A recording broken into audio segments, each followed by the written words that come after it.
All right, everyone. Thank you for coming. Good afternoon.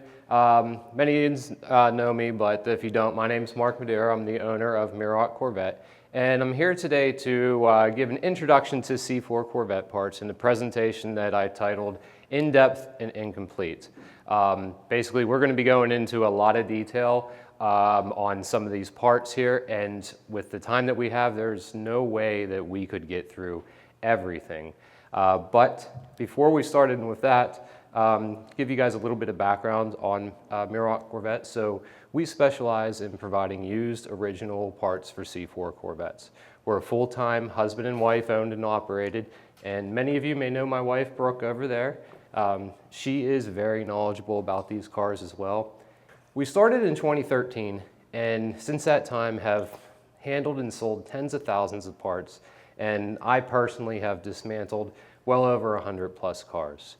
From the first two cars that I ever dismantled, I've always been interested in learning what the differences are in parts and the cars over the years. And we do know these cars inside and out and down to the smallest details. When we sell our items, we want to make sure that we provide all the needed information for if that part is going to fit your C4 or not. And we strive to provide the highest quality used original items possible and the most detailed part fitment and condition details in the listings for all the parts that we sell. So as an introduction for this presentation, my initial plan for it was to cover part details, year range differences, and common used parts condition for each of the four areas of NCRS, being exterior, interior, mechanical, and chassis. But there are thousands and thousands of part differences in these cars. And to go through everything would take an extremely long time. So for the hour that we have here today, this will be an introduction to interior and exterior only. And as you'll see as we go through this, we will have to skip over a number of items due to the allotted time. If I skip past something that you know about, trust me, I'm not ignoring it. I just couldn't fit it in. So starting off with the exterior, the items that we'd like to talk about: hoods, bumper covers, doors, fender panels, side glass, Targa Tops, lights, and wheels. So starting with hoods. Many of you in here are probably not going to be in a situation where you do need a replacement hood. But in a situation like this wrecked car here, that would be one that you would. Now, damage like this on a C4, this is actually a very easy fix on one of these cars. If you do find yourself in the situation that you need a hood, important to keep in mind that used original hoods are commonly available, and the big part of that is locally or within driving distance. These hoods are big and they can get expensive to ship really quickly, so it's best to try to find one that you can go pick up in person. But a reoccurring theme that you'll hear me saying with larger body panels is be prepared to repaint them. Hoods and these other large panels, they easily get scuffed and scratched. Sometimes you can get lucky in finding one that's good, but you're usually going to have them painted, especially for your less common colors. Another point you'll hear throughout is me saying avoid the aftermarkets. And in the marketplace for C4s, many used parts are available, and as I'm sure most people in this room know, originals are going to fit better, many times be of better quality, and oftentimes in the case of C4s, they're going to cost less. But on the other hand, there's items that aftermarket is the way you need to go because of the common issues that you have in original parts. And as we go through, I'm going to explain some of those common issues that we have. But again, a lot of differences over the years. You need to make sure you're getting the right part that fits your car. So, in starting with hoods, the exterior of all C4 Corvette hoods are the same, but the underside is where you will have differences.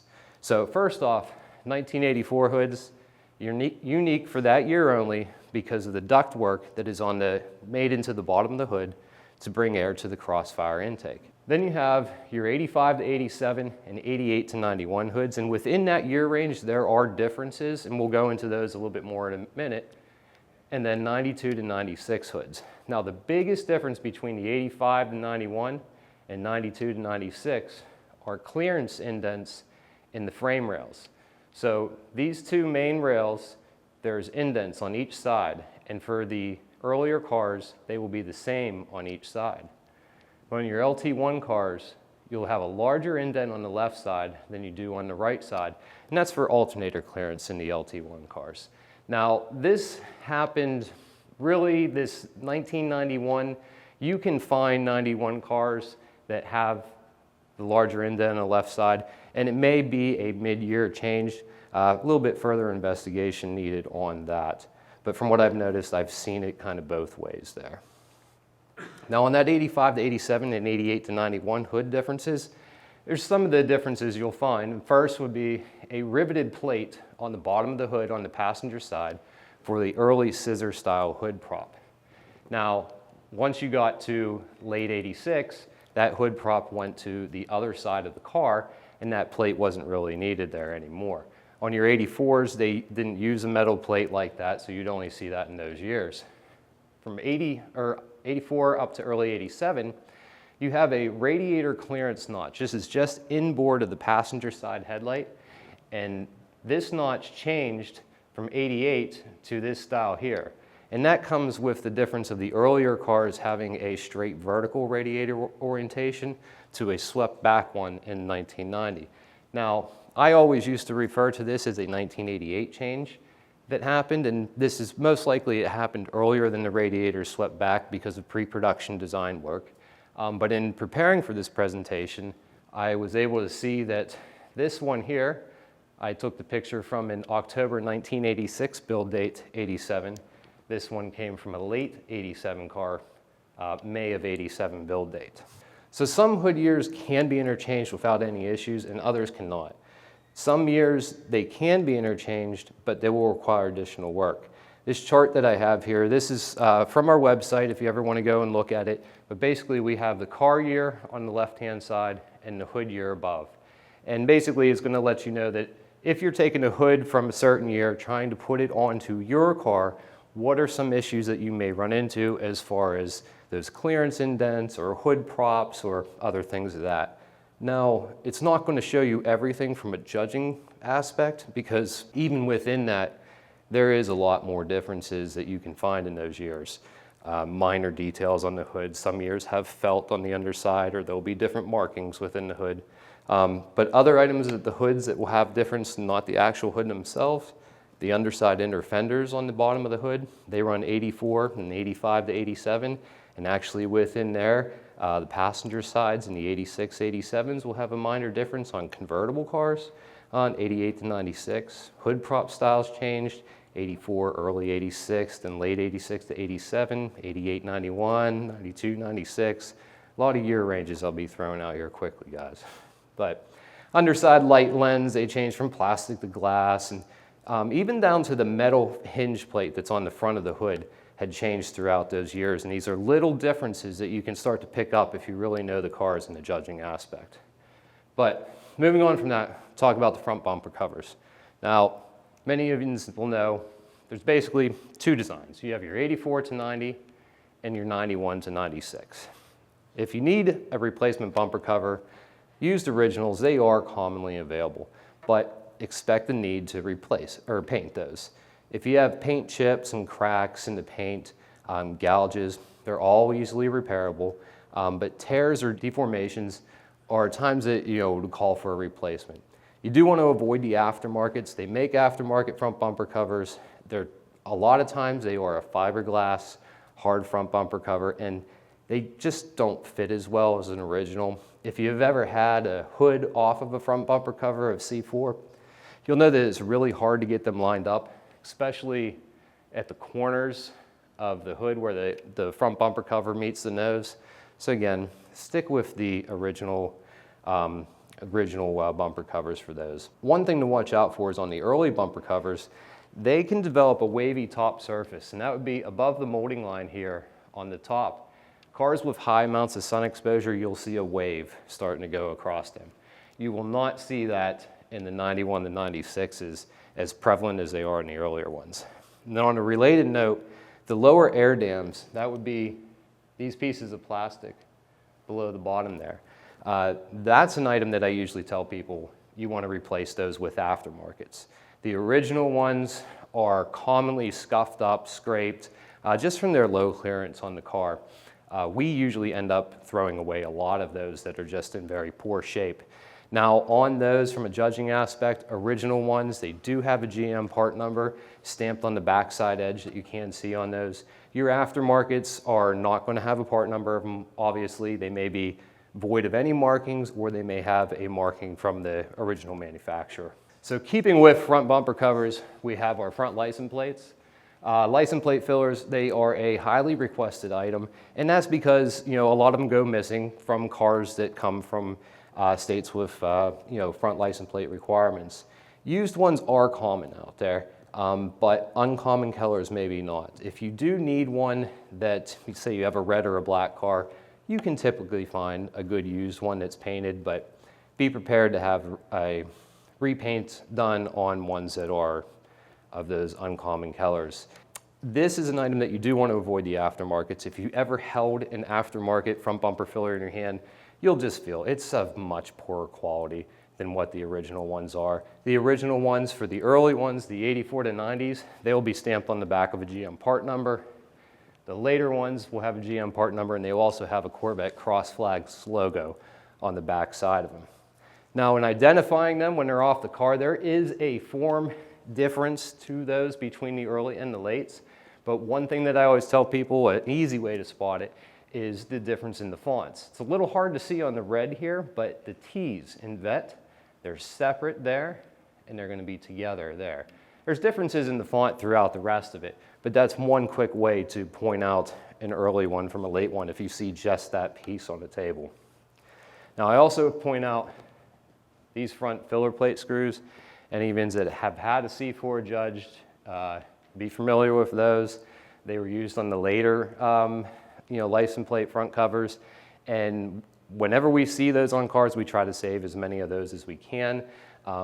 If you go anywhere else in the entire car, you will not find those two exact same screws. There will be those torque screws with that finish that have washers on the heads, but none will have the washers that are the same size as the heads. They'll all be oversized washers everywhere else in the car except those front license plate fillers. All right, so going on to the rear bumper covers now. Rear bumper covers, again, highly available.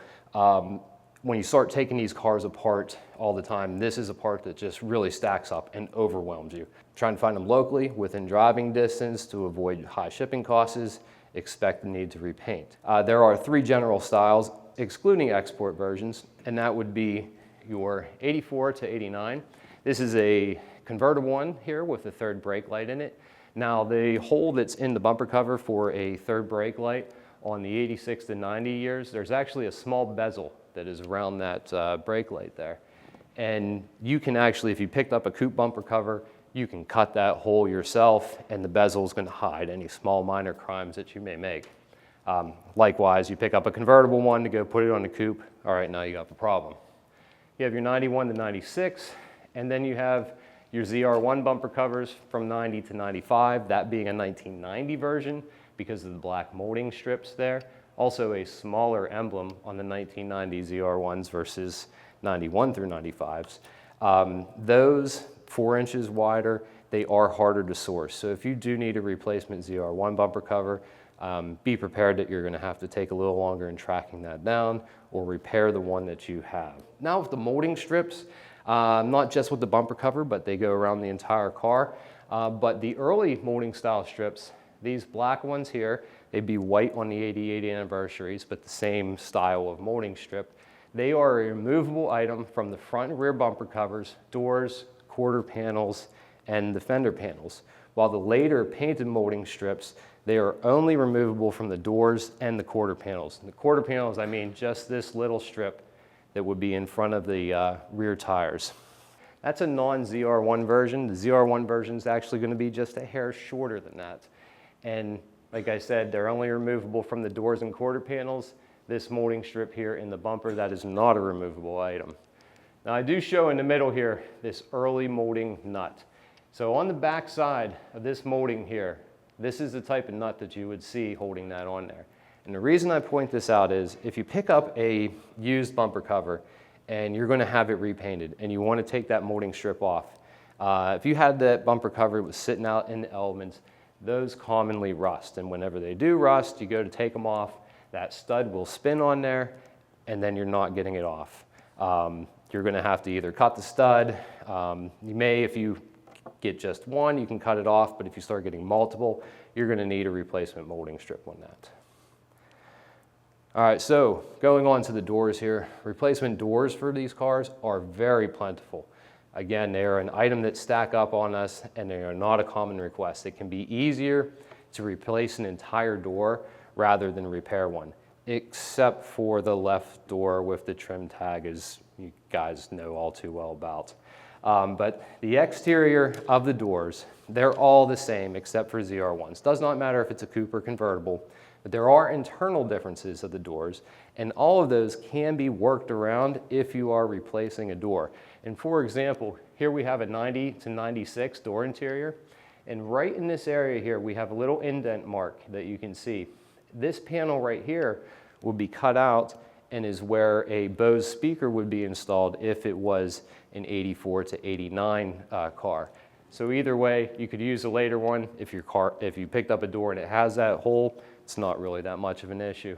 You have a framework that goes down the center of the door. That will vary on 84 and 85s. It's actually thicker, and an 84 to 85 door is much heavier than what you have on some of the later ones. There's other differences in the door jambs themselves, but all of those can be worked around. Now, ZR1 doors, though, they are different. They are difficult to locate. It's not out of the question to find one, but best to repair them if at all possible. All right, so fender panels. These fender panels, they're a common part to become cracked or damaged. Normally, they're going to have paint wear, rock chips on the lower edge here, and just because of their location on the car. Now, the 84 to 90 versions that's shown here, those are really plentiful. And if you actually hold one of those panels in your hand, you can feel it's thicker and much more substantial than what the later 91 through 96 versions are, which have more issues, which we'll go into in a moment. Except for on the molding strip on those, it does say tune port injection on it. The 84s will have a crossfire injection logo on there. A little bit rare just because it's a 1 year only, but you can find them. Now for your 91 to 94 and 95 to 96, some common issues you have on those. So first up on this side here, we have these cracks. The cracks will usually start from the top edge. This one's off from that rivet, but a lot of times they'll come right out of the center of the rivet.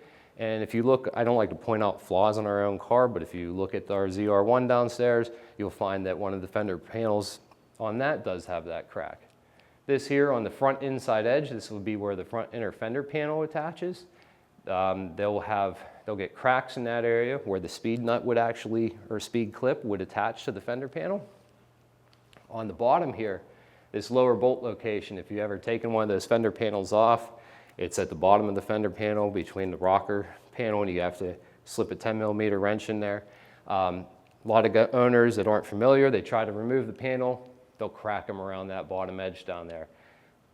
On this one here, you'll notice there's no slit to the outside, requires you to take the bolt the whole way out. You'll find 84 and 85s are like that. 86 and later, you only loosen the bolt and then you can slide it off. A lot of the 84s and 5s back in the day, they would make that slit so they wouldn't have to go in there and take the bolt out later on. Again, on the back side, GM part number on 91 to 96s and the Corvette cross flags logo. You won't see that on the 84 to 90 versions. And then this here, being that these are commonly needed, we have the aftermarkets that you see. And the aftermarkets, I mean, you can just see the poor, rough fiberglass finish of the back. But if you look closer at that, we have no bolt holes made along the front edge for the inner fender. And then this portion along up here should have a metal strip. That's what that rivet would normally be holding in. It's not installed, no hole in the back for it. Again, if you can find the original ones, go for those. Repaint it over the aftermarkets. All right, so side glass. Clean glass with no scratches, it can actually be harder to source. I looked at a lot of the cars downstairs, very nice, beautiful side glass on those. But for what we see most of the time, you will usually see scratches in the glass. Typically those scratches are going to be right in this area, behind the rearview mirror, or a few inches back in from the long vertical point of the glass. Now, all glass physically the same, all C4s. Doesn't matter, coupe, convertible, 84 to 96, ZR1, not a ZR1, doesn't matter. Physically the same, can be interchanged. But there's differences with the tint shade and the weight and thickness. So we have 84, 85, 86 to 90. They will have a clearer bluish tint to that glass, whereas your 91 to 96s, it'll have more of a greenish hue. Something many people probably won't notice, but if you installed the wrong glass in your car, then look from side to side, that's probably when you would see that difference. Now the 84 to 85s are a little bit thicker. And if you have experience with them, you can actually go and just put your fingers over them and feel, hey, that's thicker. And if you would go and weigh them, an 84 to 85 door glass is gonna weigh about 11 pounds, or an 86 to 89 is gonna weigh about 9 pounds. Now, date range replacements for judging, we have a LOF date stamp example here of December of 1985, code VY. If you get to the point where you want one has no scratches in it whatsoever, and you're looking for a matching date range, that's where it gets a little bit tricky to try and track that down. Targa Tops, again, one of the most requested items. There's year range differences related to the mounting. Just like the hoods, exterior of all the Targa Tops is gonna be the same. You had your transparent options and you had your painted options. The difference comes down to the hardware on the underside. This chart here is off of our website, and you could go on there, read some more about it. Basically, what it comes down to is you can take any year range top, put it onto your car. The top itself has to remain for the year it was originally made. You change the car's mounting hardware that is on the windshield frame in order to adapt to the top you want to use. Painted tops, common flaws you're gonna have: bubbling, they'll get paint bubbles around the exterior edge. Other paint flaws, headliners start sagging.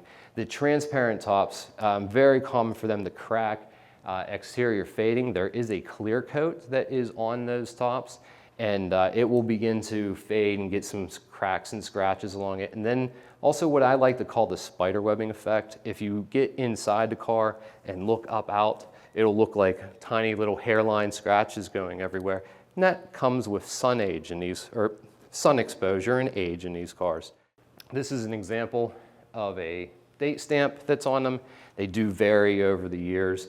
If you want to find an original one with a date stamp in a year range for your car, again, it can be tough.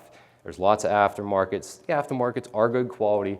They're not going to have a date stamp, but for drivers, there is lots of aftermarkets out there available. So jumping over to the lights. So we have our 84 to 90, these are our front fog lights, parking lights, side marker lights, and then same for 91 to 96. Now, common flaws in these, if you need to replace them, is going to be cracks or chips within the lenses.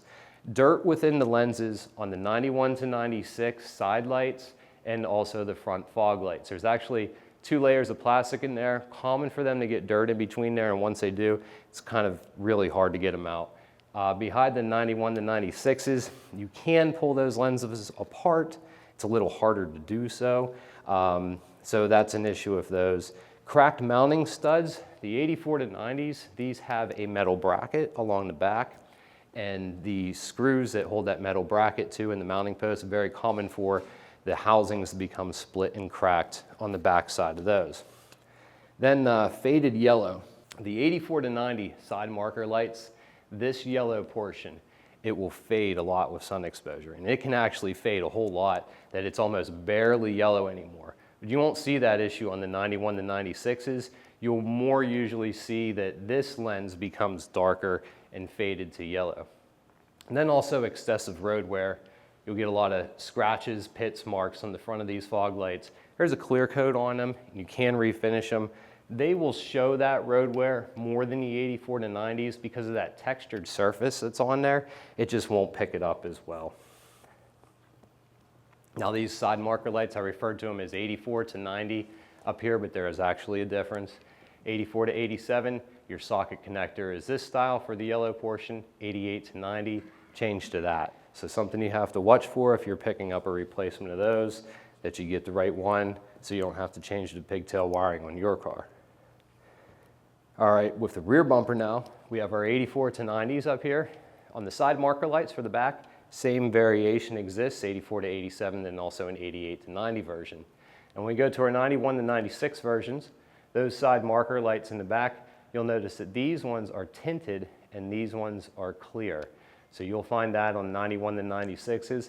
Your 90 to 95 ZR1s will use these style taillights as well, except the 90 to 95 or the 90 ZR1s will use this style, the clear side marker light on the rear edge. Down at the bottom we have our third brake lights, your 86 to 90 coupe light that mounts on the top with the painted cover, also on the 91 95 ZR1. 86 to 88 convertible third brake light, 89 to 90 third brake light. These, you will notice some minor differences in the lenses on the outsides, but as far as the back goes, they're totally different. This is a metal housing, has a light strip inside with 3 lights and 1 plug. This is just like a bare plastic housing to take a bulb socket. And then here, your 91 to 96 non-ZR1 base coupe convertible third brake light. Now, one common problem you'll have with a lot of these, with the taillights in general, and that's going to be cracked mounting posts. Now, this is the back of a 91 to 96, but you will also see that on the 84 to 90 taillights. Very common for those posts to crack. That one in the picture is cracked completely off, but a lot of times they'll have little hairline cracks, and it does not matter if the car is low mileage or not. I've seen it on very low mileage cars. I've seen higher mileage cars that don't have the cracks. A lot of it comes down to how tight it was tightened up at the factory whenever they made it, but very common for them to crack in that way. All right, so headlights now. Try to get through this one kind of quick, but we have basically headlight motors frequently fail, but they can be rebuilt easily.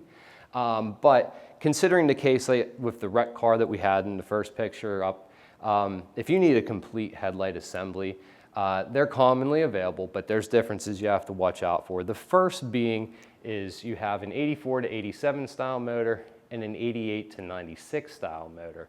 But that's just the motors themselves. You start getting into the actual assembly and there's a lot of differences.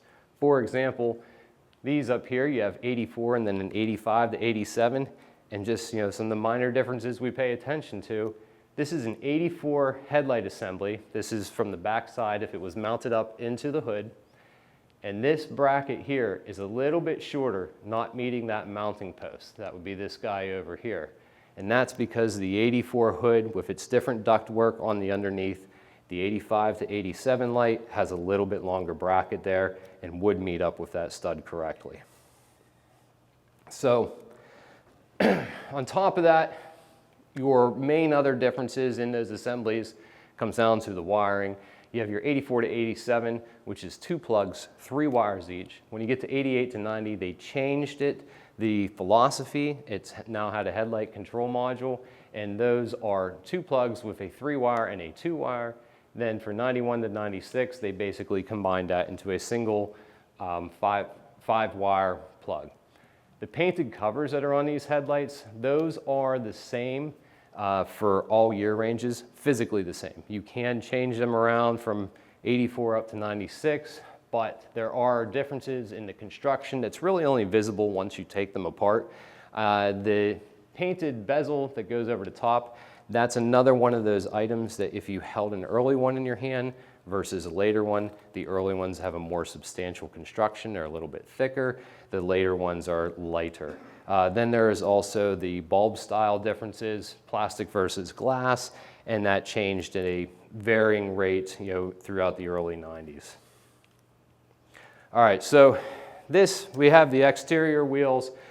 Most people know the wheels changed a lot over the years of these cars.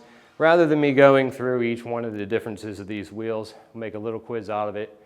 Does anybody know what is the most rare original production C4 Corvette wheel?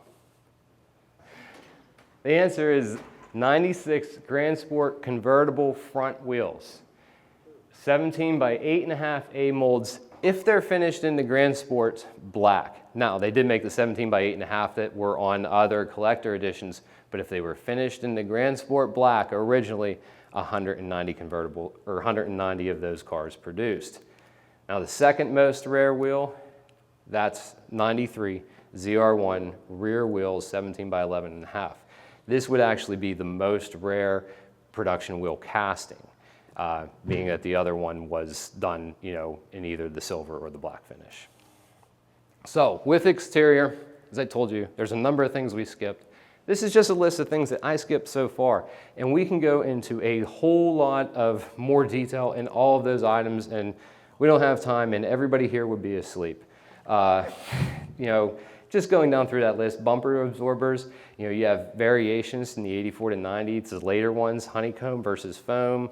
Rear view mirrors on that list, they're all basically the same, but you have wind deflectors, you have wiring differences in those, gas door lids, differences between coupe convertible, LT4 ZR1s have differences on the writing on the base of the lids. Jacks have differences in the rocker panel moldings. Heck, even the wiper arms and blades, we could get really deep into a lot of the tiny little differences that you can find over the years. But moving on from that, the interior. And whenever I got to the interior section and putting this presentation together, this was a list of the items that I wanted to talk about. And we'll see how much I can get through, and I guarantee you it's not all of them. But we'll go on to the seats. Seats are, again, another highly requested item. There are many varying styles of seats and color options, and finding an original set of seats, that can be tough because first off, Corvette seats take a huge beating. And that left side bolster, always getting to wear whenever you get in and out. So with that and all the differences, finding that used original set can be a little bit tough. There is the aftermarkets out there, and there are varying qualities in those. There are some that are very good, very close to original, and there's some that are just very, very poor. And usually the price is going to tell you that. But going with those differences, first we have the 84 to 88 base style seat. And in the color differences over the years, if you're very experienced with these cars, you can look at that and go, well, that's a flame red seat. Well, flame red was from 86 to 92, so that makes that seat correct only for 86 through 88. If it was 84 to 85, it would be carmine red, and it would be a little bit darker than what that seat is, but the same style. Then you have your sport style seats for 84 to 88. They have the switches in the bottom for the power bolsters, inflatable lumbar bladders, and the power recline. Go over to our 89 to 93 base style seats. Now, with these, there are more differences. For your 93 seats, you can have the embroidery, 40th anniversary in the headdress, but it can go even more than that. And now, in what we do with these seats, in what, taking these cars apart, is say we have two cars that the left seat's bad in both cars. Well, those cushions are the same left and right, and you could take two right seats, the cushions out of them, put them into a left and right frame. You could actually keep them in their own frames, but we're not going to get into that. But anyways, I had one case where I had an 89 and a 91. Both seats on the driver's side were bad, both passenger seats were good. I said, well, I'm going to put them together and I'm going to make a nice set out of them that we can sell. Well, this is what I found when I set them side by side. This would be the stitching. Notice it down the seam between the two sides. This one here on the right, that would be from an 89. That one's from a 91. This is just the tiny little minor things that will get you all the time. So, continuing on with those seats, we have our 89 to 93 sport style seats. This one here being from a 91 because it has only one seat switch in the bottom. 90 would still have the two switches in it. 91 then switched to a single style switch there. This switch is changing colors over the years. You have your 94 to 96 base style seat. And then you have your 94 to 96 sports. This one's from a collector edition, but they could be Grand Sport ones. They could be not like from a base car. They would have a regular C4 Corvette logo in them, a C4 emblem at the top. You could have the pace car seats. So there's a lot of variations that you'll see just in that as well. And even more, just to go and touch on some of those other things, the differences, 84 to 89 all have black seat backs. 90 to 93, that seat back is going to be color matched to the car. 94 to 96, the material of the seat covers over the back. If you got a really keen eye, you're very experienced with these cars, you can look at that seat and go, that's from a 94. Why? Because the bezel is black on it with a black handle on it. If it was from a 95 or 96, that would be color matched to the seat itself. You go down to the seat recline levers, differences in the writing, you have differences in the all the other switches, whether they'll be gray, white writing on them, orange coloring, lots of differences. You could be here forever going through everything. Going on to the door panels now. Door panels, common part to have flaws, which vary per the design that they are. So you have first your 84 to 89 style door panels. This one on the top would be a Bose equipped car with the cutout for the speaker. This one would be from a non-Bose equipped car. Those early style door panels, they have differences in the trim along the top, this being a coupe version and this being a convertible version up at the top. This trim, you'll usually find that cracked and broken on a lot of cars. Very common that you need an aftermarket replacement for those. You'll also find flaws in these with this carpet edge along the top. It'll start to begin to separate and pull away at that area. Cracks within the vinyl around the back, cracks in the plastic. You'll also get on the back of the panels, long vertical cracks in those plastics there. Now, aftermarkets are available for all the door panels that are out there. If you're experienced, a keen eye can pick up on the differences between the original and the aftermarkets. We'll go into our 90 to 93s here, which are same coupe and convertible. Then we have our 94 to 96s.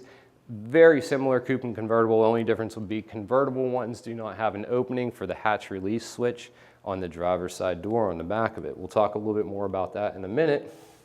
But those common issues that we'll have on the 90 to 93 and 94 to 96 door panels is cracked ribs. Now this is that issue where your door panel is fitting loose at the top back edge and the door panel doesn't seem like it wants to stay on the actual car. So what's going on with that, your 90 to 93 version here, these are the ribs that we're talking about that become cracked. And you'll usually see those 90 to 93s crack at this top edge here or down at the bottom edge, or you'll also see this is where the armrest's attached on and they'll crack around the top of that bolt and the back of the armrest will be loose on them. Now, the 90 to 93 versions, the material that the backs of those seats are made out of, you can usually go in there, plastic weld repair the cracked areas, put JB weld around it, and fix them up best you can. Now your 94 to 96s, they usually crack in the center of these ribs here. When they crack like that, the top of the door panels want to pull away more from that top lip of the door. Now on these ones here, the material of this door panel doesn't lend itself as well to plastic welding. And for those, a very common repair that you can see is people will make holes above and below the crack. Sometimes they'll use zip ties to tie them together.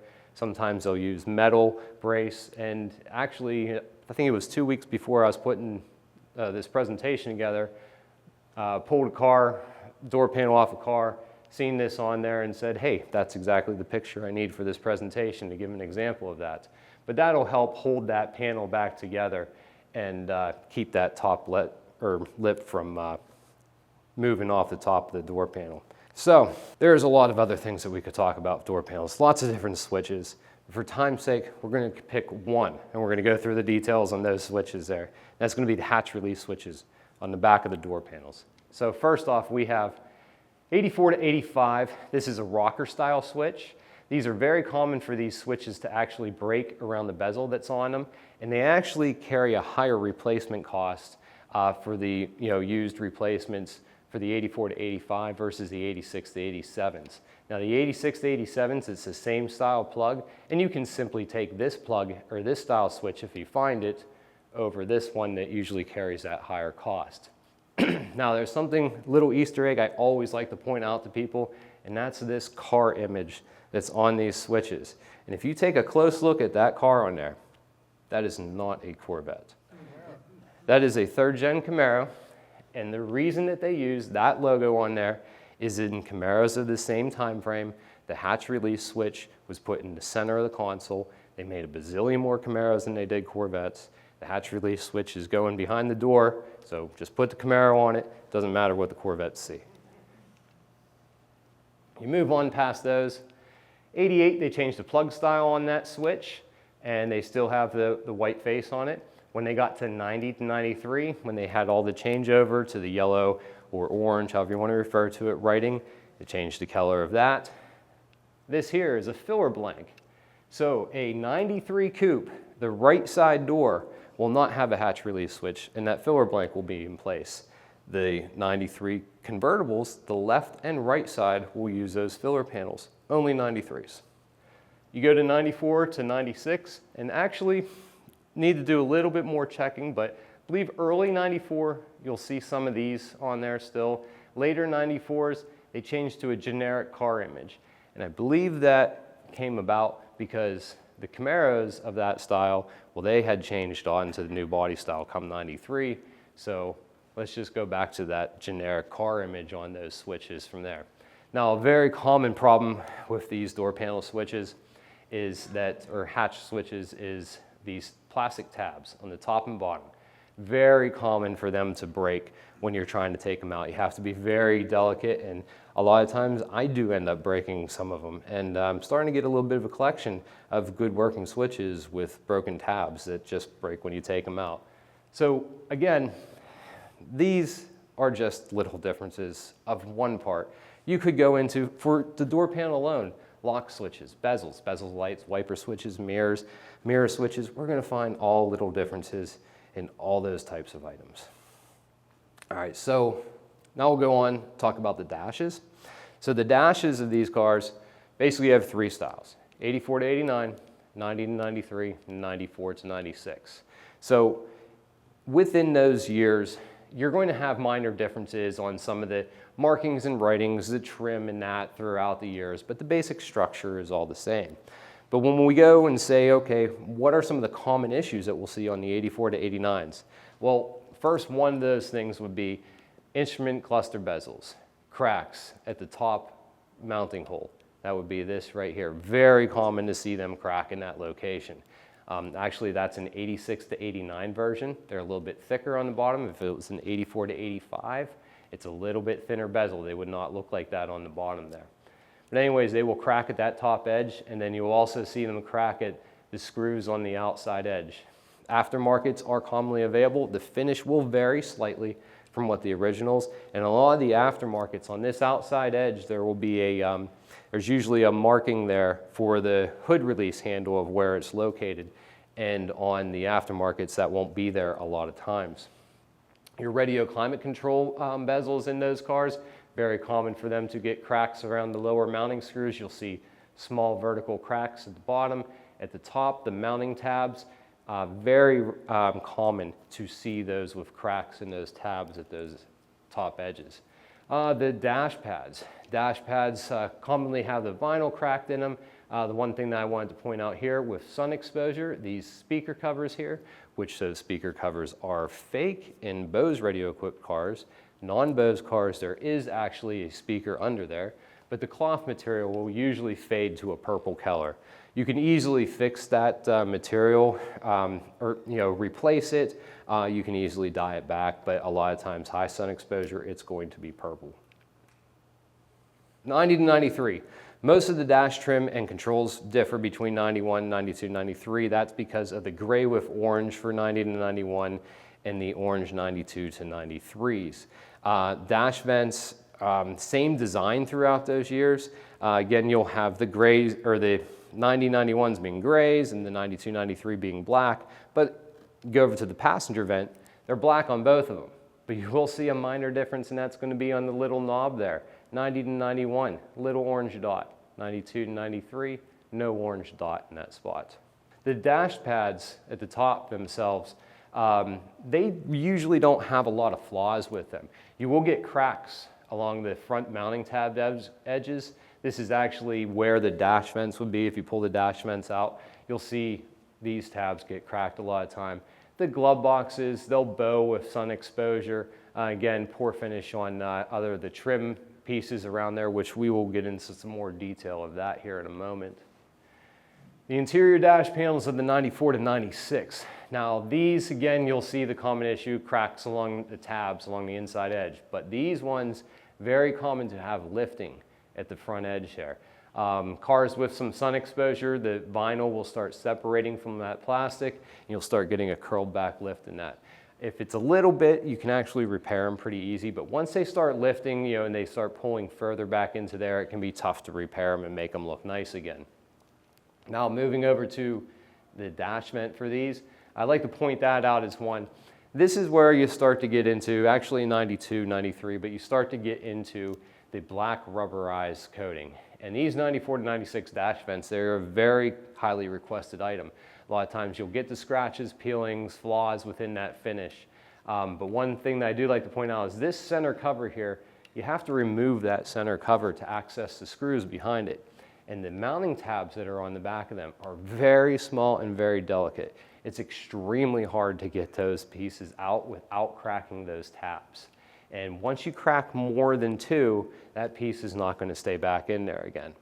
Now they do make replacements of these, but we'll show you that here in another slide or two, and it gets into the finish of this black rubber that's on here, black rubberized finish, and the mismatches you have in a lot of the aftermarket parts.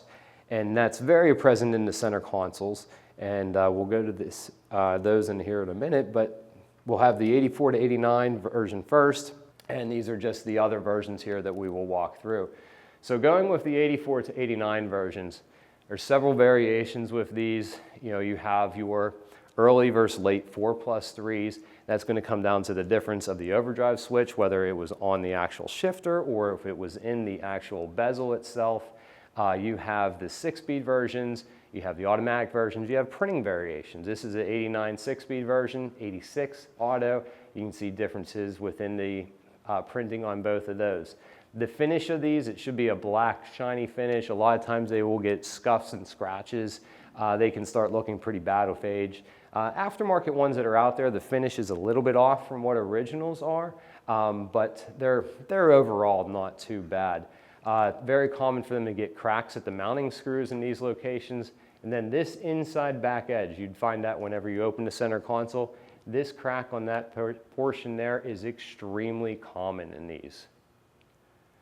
90 to 91, 92, 93. Physically the same shifter bezel between the 2 years, except that you have gray and then the black rubberized finish on those. On the 90 to 91 6-speed version, or sorry, 90 91 versions, when they start to get flaws, you'll notice that little black area in there. You start to rub them, get excessive wear on them, and that gray finish will go away and you'll start seeing black spots on them. On the 92, 93, that's where the rubberized finish comes in, and on those, you'll start getting scratches, peeling. The finish will want to peel off, bubble up out of them.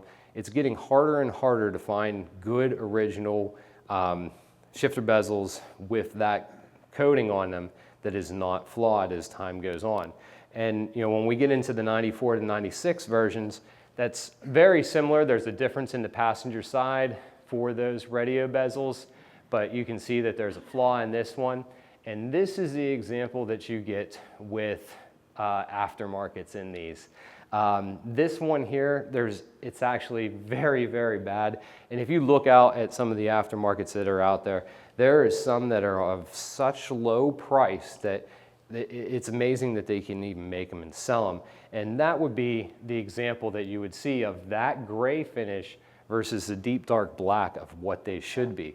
Now there are ones out there that are a little bit better quality, and this would be an example of one that's a little bit better, but you can still see that difference in the finish from the radio bezel here versus the shifter bezel there. And if you know what you're looking for, you can see that from about 15 feet outside the car and go, hey, that one's been replaced there. This is the slide I showed at the start of the interior section and the things that I wanted to go through. And you know what, we couldn't get the instrument clusters, dash controls, and all those other items there because we could just go way, way too long on all of that stuff. But I do thank you all for coming. May have rushed through some things and said things is not as clear as I wanted to, but I hope you guys at least learned something. If you have any questions and want to, ask me tomorrow or whatever, I can go on for a long time about this stuff. Just come see me, put a quarter in me, and just watch me go. All right? But before I go and we end that here and go to questions, the Cutaway Challenge. Could you find the 4 incorrect parts that we changed on that car? All right, one of them was pretty easy if you know what you're looking for, but the others were hard. First, left rear wheel. Left rear wheel is a 91 to 92 version. with the gray painted finish. They have smooth castings in the fins, where the 93, 96s would be a machined aluminum clear coated finish, and you'll actually see machining edges along the edges of the spokes. Second, seatbelt receivers. We put 84 to 94 seatbelt receivers in there. 95 to 96 should have a red buckle on them instead. There's actually more differences you can get into with the seatbelts on the early versions, but we'll just leave it at that for right now. Third, hood prop. Put an 88 to 91 hood prop on it with an orange tab on it. The 92 to 96 would have a black tab and just a straight arrow. And then the last one, not even in the books, one that I don't know why anybody could even, this one's deep. The storage mounts for the Targa Tops in the back, the rubber that's on them. We put 84 to 93. It has larger rubber that's on the inside here. The 94 to 96 would have a smaller, thicker rubber insert. If you go to the aftermarket suppliers, look in a lot of their catalogs, I don't know if they've updated it, but they would always just sell the rubber inserts, these ones here, and label them 84 to 96. They're not the same. These ones are bigger. And actually what's interesting is the plastic mounts of these between the two are different for that rubber to be inserted in there. But if you spin that part around, look at the back of it, same GM part number on both parts. So, again, thank you very much. If you have any questions, be glad to answer them for you.